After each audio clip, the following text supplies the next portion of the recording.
Hey folks, Gary here. Happy Friday morning to you. I hope your day's starting off fantastic. What a great day to be alive. Every day we walk with the Lord is a really good day. You know, it's been a little while since we put out a video. Marna and I and the kids and the dogs took a big trip. We went across, well, not right across Canada, only a portion of it. We have a big country. But we did drive across Manitoba and then beautiful province, and then drove across Ontario, another very beautiful province. Boy, I tell you, above the Great Lakes, if you take that northern route and you don't go through the States, wow, is that spectacular. What a just beautiful. Great Lakes are amazing. All their lakes are amazing. But we did that and then went down to Hamilton and then down to Niagara, looked at the falls, came back up to Hamilton, went to Montreal after that. What a fabulous city that is. And man, we were just treated so well by everybody that we met. It was just so cool. Great architecture, great buildings, all sorts of things. And then back down to Hamilton again, then back up over the Great Lakes and came home. And all in all, really good trip. Put 6,700 kilometers on the car, which means it needs another oil change. I had the oil changed on it. Look at the calendar.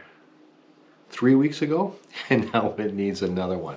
That's important. You need to change that oil because you need the new stuff in it. If you don't, you'll end up really messing up your car. Well, your engine. Which kind of gets us to our topic today about change.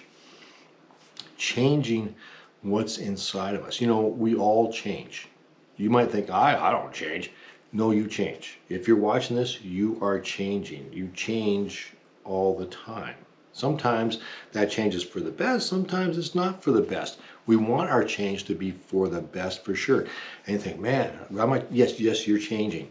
Matter of fact, you continue to change. Even when you die, you change, right? We know our physical bodies, they return back to dust. So there's decomposition that takes place. So we change even after death until, dust to dust.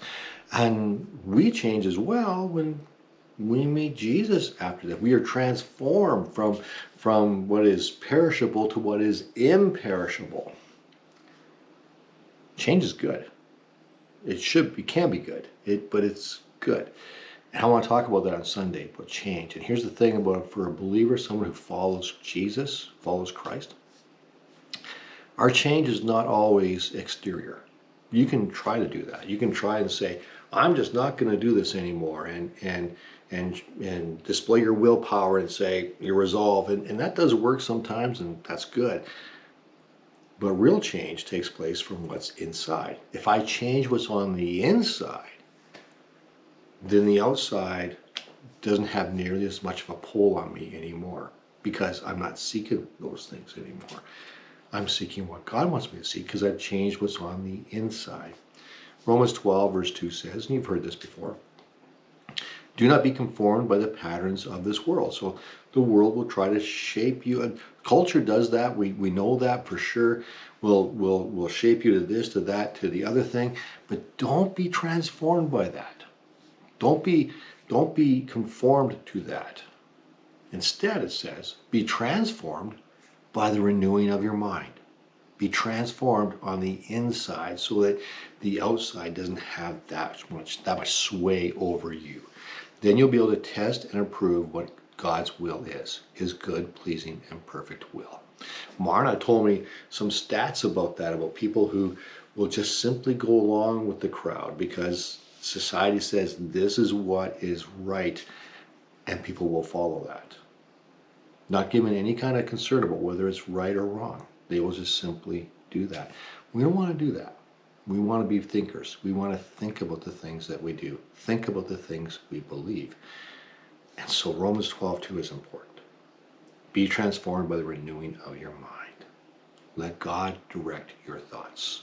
Let God change how we view this world. Let God change the appetites we have. There we go. That's the message for today. Thanks for watching. We'll catch you tomorrow.